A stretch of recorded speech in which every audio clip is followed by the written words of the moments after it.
Hello students.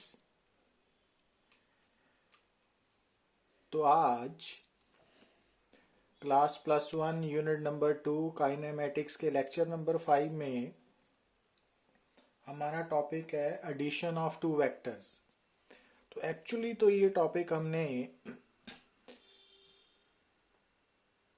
Previous lectures में भी discuss किया हुआ है कि जब भी हमने दो वेक्टर्स को ऐड करना है तो either you will use triangle of vectors addition और parallelogram law of vectors addition. तो आज एडिशन ऑफ टू वेक्टर्स के साथ रिलेटेड कुछ इंपॉर्टेंट पार्ट्स को हम डिस्कस करेंगे। अब जैसे आपको ये समझना पड़ेगा कि जैसे आपको स्क्रीन में दो vectors A vector and B vector नजर आ रहे हैं और एक तीसरा वेक्टर है आर वेक्टर, और आप देख रहे हो कि जो ए वेक्टर एंड बी वेक्टर है these are represented by the two adjacent sides of a parallelogram, और जो resultant vector है that is represented by the diagonal of parallelogram, but कौन सा diagonal? जो adjacent sides की common tail से पास कर रहा है ना। तो अब हमारे पास, जैसा कि हमने प्रीवियस लेक्चर में डिस्कस किया था, parallelogram law of vectors addition है। तो जिसके अकॉर्डिंगली अगर if two vectors are represented both in magnitude and direction by the adjacent sides of a parallelogram, then their resultant vector will be represented both in magnitude and direction by the diagonal of the parallelogram passing through common tails। तो इस कारण तो यहाँ पर अगर हम parallelogram law of vector addition को apply करें तो इसके अकॉर्डिंगली जो आर वेक्टर है वो ए और बी का रिजल्टेंट वेक्टर है। ठीक है ना। तो ए और बी आर वेक्टर के कंपोनेंट वेक्टर्स हैं और R vector A and B का रिजल्टेंट वेक्टर। अब वहां पर हमने ये भी सीखा कि अगर हमने दो वेक्टर्स को ऐड करना है तो जो रिजल्टेंट वेक्टर होगा उसका magnitude √a² + b² + 2ab cos theta से निकलेगा।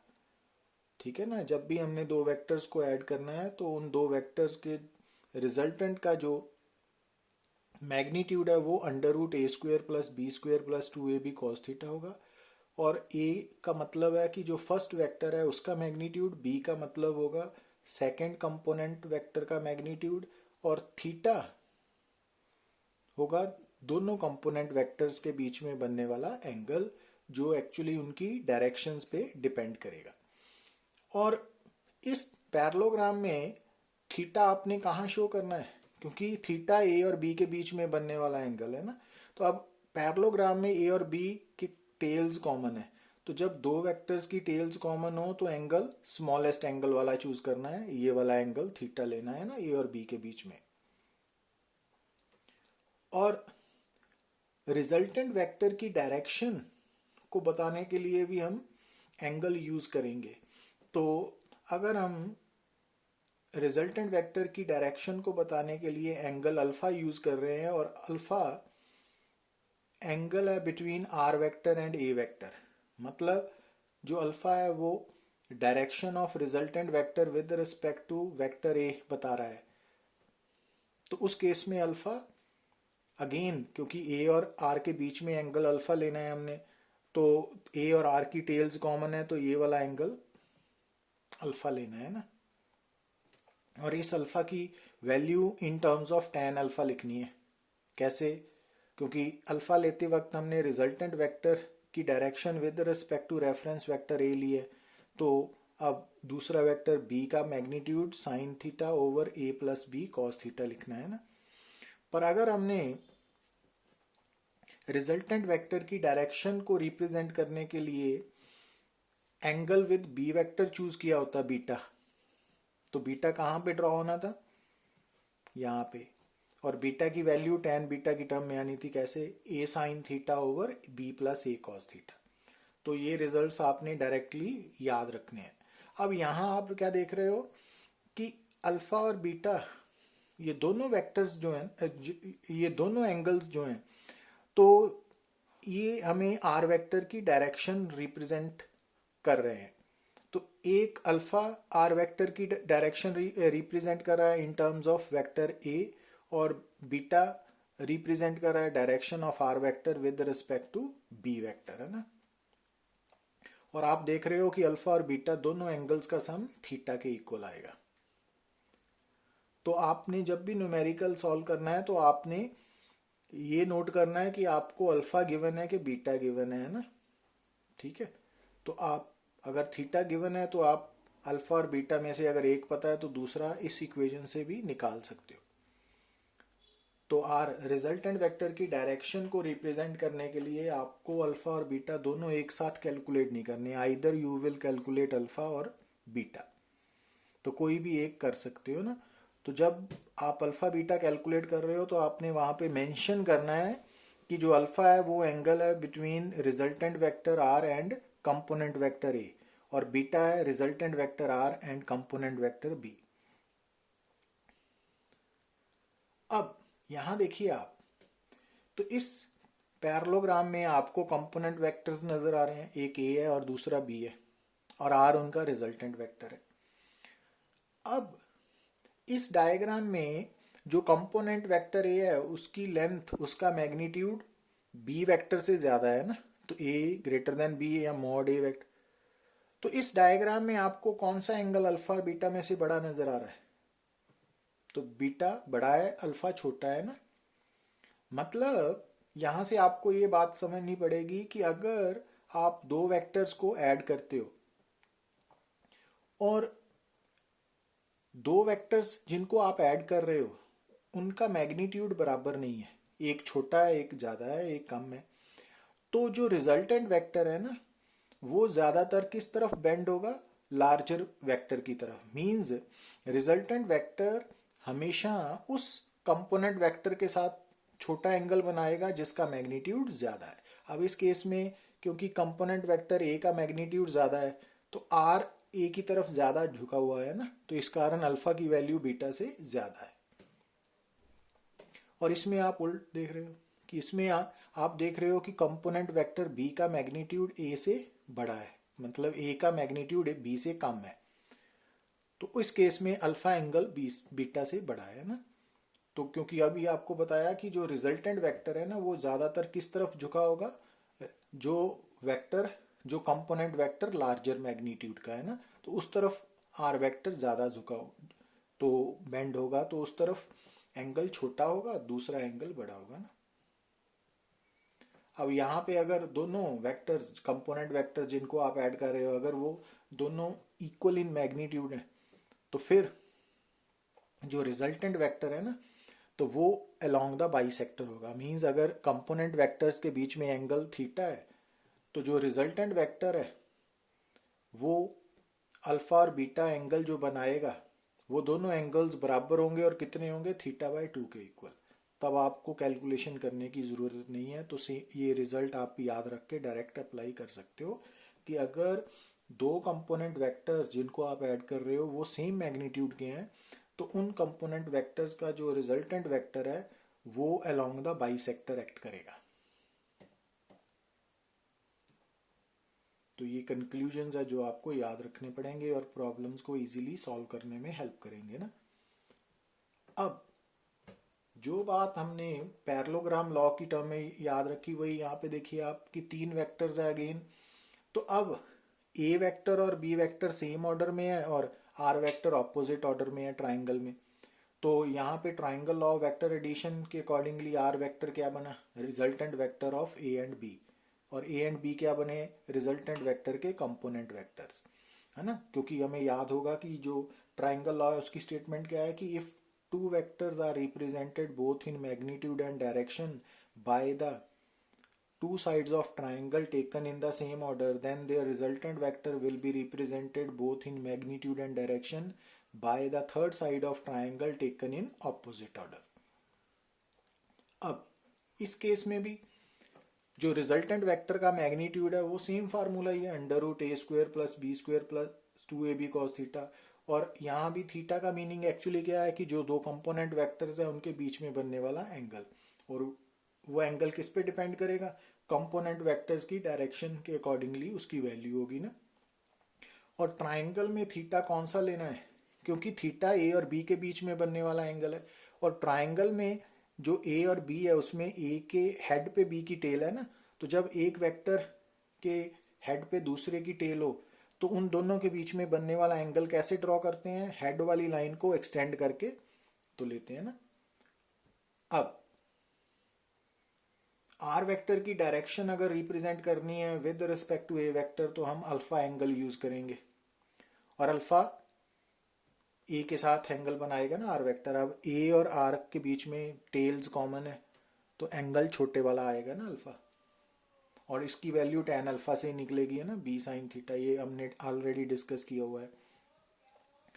और अगर हमने आर वेक्टर की direction with respect to B vector show करनी है तो बीटा एंगल की हेल्प लेंगे। अब बीटा एंगल कैसे ड्रॉ करोगे, क्योंकि आर और बी वेक्टर के बीच में जो एंगल है वो बीटा है ना। अब यहाँ पे आर वेक्टर और बी वेक्टर की टेल्स कॉमन है ना, सॉरी हेड्स कॉमन है, तो हेड्स को एक्सटेंड करेंगे हम, तो एक्सटेंड करने के बाद उनके बीच में बनने वाला एंगल बीटा आएगा, ठीक है। और ये वाला एंगल और ये एंगल वर्टिकली ऑपोजिट है, तो इट मींस ये भी बीटा है तो ये बीटा होगा ना। अब ये अल्फा और बीटा इंटीरियर एंगल्स हैं, थीटा एक्सटीरियर एंगल है, ये एक्सटीरियर एंगल है और ये दोनों ऑपोजिट इंटीरियर एंगल्स हैं, तो थीटा किसके बराबर होगा, सम ऑफ ऑपोजिट इंटीरियर एंगल्स। तो चाहे पैरेललोग्राम लॉ है चाहे ट्राइंगल लॉ है, तो अल्फा रिजल्टेंट वेक्टर का एंगल है विद ए वेक्टर और बीटा रिजल्टेंट वेक्टर का एंगल है विद बी वेक्टर, और दोनों अल्फा बीटा का सम थीटा के इक्वल होगा। और थीटा क्या है, component vectors A and B के बीच में बनने वाला एंगल। तो ये आपको क्लियर करना पड़ेगा। अब ये बात भी आपने नोट करनी है कि जब भी हम दो वेक्टर्स की बात करेंगे तो दो वेक्टर्स के बीच में जो बनने वाला एंगल है जिसको हम थीटा से रिप्रेजेंट कर रहे हैं, उसकी वैल्यू मिनिमम 0 डिग्री हो सकती है और मैक्सिमम 180 डिग्री। मतलब दो वेक्टर्स के बीच में बनने वाला जो एंगल है वो 0 डिग्री से लेके 180 डिग्री तक वेरी कर सकता है ना। तो कैसे, देखिए आप, कि अगर मान लीजिए कि हम बी वेक्टर को रोटेट करते हैं ना, घुमाते हैं, तो जैसे आप बी वेक्टर को टर्न करोगे तो थीटा की वैल्यू कम होती जाएगी। और अगर मान लीजिए कि बीटा को घुमाते घुमाते बी वेक्टर को घुमाते घुमाते बी वेक्टर की डायरेक्शन और ए वेक्टर की डायरेक्शन सेम होगी, तो ये थीटा कम होता होता कितना हो जाएगा, 0 डिग्री। और इस वक्त a vector and B vector same direction में है। तो ये हम ऑलरेडी डिस्कस कर चुके हैं कि जब दो वेक्टर सेम डायरेक्शन में हो तो उनके बीच में बनने वाला एंगल 0 डिग्री होगा ना। अगर आप बी वेक्टर को एंटी क्लॉकवाइज डायरेक्शन में घुमाओ, ऐसे इस तरफ, तो थीटा की वैल्यू बढ़ेगी है ना, और ये बढ़ती बढ़ती मैक्सिमम कितनी होगी, जब बी वेक्टर ए वेक्टर के ऑपोजिट हो जाएगा ना, तो मैक्सिमम हो जाएगी 180 डिग्री। क्योंकि अगर आप बी वेक्टर को और ज्यादा घुमाते हो ना, तो फिर ए और बी के बीच में बनने वाला एंगल, ये वाला एंगल इस एंगल से बड़ा हो जाएगा ना। तो हम हमेशा थीटा, ए और बी के बीच में थीटा किसको लेते हैं, जो स्मॉलेस्ट एंगल हो ना। तो इस कारण हम बोल रहे हैं कि जो ए और बी दो वेक्टर्स हैं उनके बीच में बनने वाला एंगल मिनिमम 0 डिग्री होगा जब दोनों वेक्टर सेम डायरेक्शन में होंगे, और मैक्सिमम 180 डिग्री होगा जब ऑपोजिट डायरेक्शन में होंगे। तो इट मीन्स जब भी हम दो वेक्टर्स के साथ डील करेंगे तो थीटा की वैल्यू 0 डिग्री से लेके 180 डिग्री तक लाई करेगी। अब हम सीखने जा रहे हैं एडिशन ऑफ टू कोलिनियर और पैरेलल वेक्टर्स। मतलब अगर मान लीजिए कि हमारे सामने वो दो वेक्टर्स हैं जो सेम डायरेक्शन में हैं, जिनकी डायरेक्शन सेम है, तो वो कोलिनियर वेक्टर्स भी हो सकते हैं और पैरेलल वेक्टर्स भी। तो उस केस में थीटा क्या होगा, 0 डिग्री या 0 रेडियन। तो अब अगर हम यहाँ triangle law of vector addition को अप्लाई करके सीखें तो आप क्या देखोगे कि अगर हम पहले वेक्टर के हेड पे दूसरे की टेल ड्रॉ करें, है ना, तो कर दी। अब रिजल्टेंट कैसे निकालेंगे, ट्राइंगल लॉ के अकॉर्डिंगली जब हमने फर्स्ट कंपोनेंट वेक्टर के हेड पे सेकंड वेक्टर की टेल ड्रॉ कर दी, तो रिजल्टेंट वेक्टर कौन होगा, फर्स्ट वेक्टर की टेल से सेकंड के हेड तक वेक्टर होगा ना। तो ये हमने थोड़ा दूर रह के ब्लैक कलर की लाइन ड्रॉ की है ना, वेक्टर ड्रॉ किया है, रिजल्टेंट वेक्टर वो फर्स्ट वेक्टर की टेल से सेकंड के हेड तक जा रहा है। तो आप यहां से क्या नोट कर रहे हो कि जो कोलिनियर वेक्टर्स है, अगर मान लीजिए कंपोनेंट वेक्टर सेम डायरेक्शन में है, ठीक है ना, तो जो उनका रिजल्टेंट वेक्टर होगा, तो रिजल्टेंट वेक्टर की डायरेक्शन भी ए और बी कंपोनेंट वेक्टर्स वाली होगी, है ना। तो जब आप दो वेक्टर्स को ऐड करोगे और अगर वो सेम डायरेक्शन वाले वेक्टर्स हैं, कोलिनियर या पैरेलल वेक्टर्स, तो रिजल्टेंट वेक्टर की डायरेक्शन क्या होगी, जो कंपोनेंट वेक्टर्स की डायरेक्शन है। ठीक है, ये रिजल्ट आपने ऐसा सच याद रखना है। अच्छा, अब क्योंकि पैरेलल वेक्टर्स या कोलिनियर वेक्टर्स के केस में एंगल थीटा 0 डिग्री है, तो अगर हम रिजल्टेंट वेक्टर का मैग्नीट्यूड निकालें आर, तो वो कितना आएगा, √a² plus b² plus 2ab cos 0 degree. अब cos 0 डिग्री क्या होता है, 1, तो ये बन गया √a² plus b² plus 2ab। अब इसको √a plus b whole square लिख लिया, अब a प्लस b लिख दिया। इट मीन्स आपने क्या याद रखना है कि आज के बाद कि अगर मान लीजिए कि आप जिन दो वेक्टर्स को ऐड करने जा रहे हो, अगर स्टेटमेंट से आपको मालूम पड़े कि इनकी डायरेक्शंस तो सेम है, तो आपने रिजल्टेंट वेक्टर की डायरेक्शन कैसे याद रखनी है कि वो भी सेम डायरेक्शन में होगा। और मैग्नीट्यूड कितना होगा रिजल्टेंट वेक्टर का, जो कंपोनेंट वेक्टर्स का मैग्नीट्यूड है उनके सम के इक्वल। ठीक है, तो ऐसे आप शॉर्टकट अप्लाई कर सकते हो। अब इस बात को आप यहाँ अप्लाई करें न्यूमेरिकल में कि यहाँ पे हमें क्या गिवन है, 2 फोर्सेस है, 6 newton along east and 8 newton along east are acting on a particle. तो इस लाइन से हमें मालूम पड़ गया कि पहला वेक्टर है force F1 vector 6 newton along east और दूसरा वेक्टर भी फोर्स है 8 न्यूटन अलोंग ईस्ट। तो यहाँ पे 6 न्यूटन क्या है, फर्स्ट वेक्टर का मैग्नीट्यूड है, तो यहाँ पे एरो नहीं ना डालना 6। और 8 न्यूटन क्या है, सेकेंड वेक्टर फोर्स का, कंपोनेंट फोर्स का मैग्नीट्यूड है ना। और दोनों की डायरेक्शन सेम है। तो अब अगर हमने यहाँ पे रिजल्टेंट फोर्स निकालनी है, तो इसका मतलब क्या है कि हमने F1 वेक्टर और F2 वेक्टर को ऐड करना है, तो FR वेक्टर निकालना है।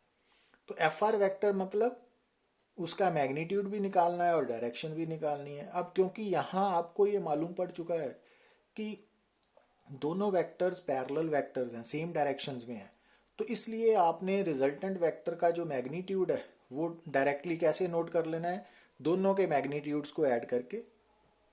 और डायरेक्शन किस तरफ बतानी है आपने FR की, तो क्योंकि अभी बताया आपको कि अगर पैरेलल वेक्टर्स ऐड करने जा रहे हो तो जो रिजल्टेंट वेक्टर है उसकी डायरेक्शन भी सेम ही होगी, तो जो कंपोनेंट वेक्टर्स की डायरेक्शन है ना।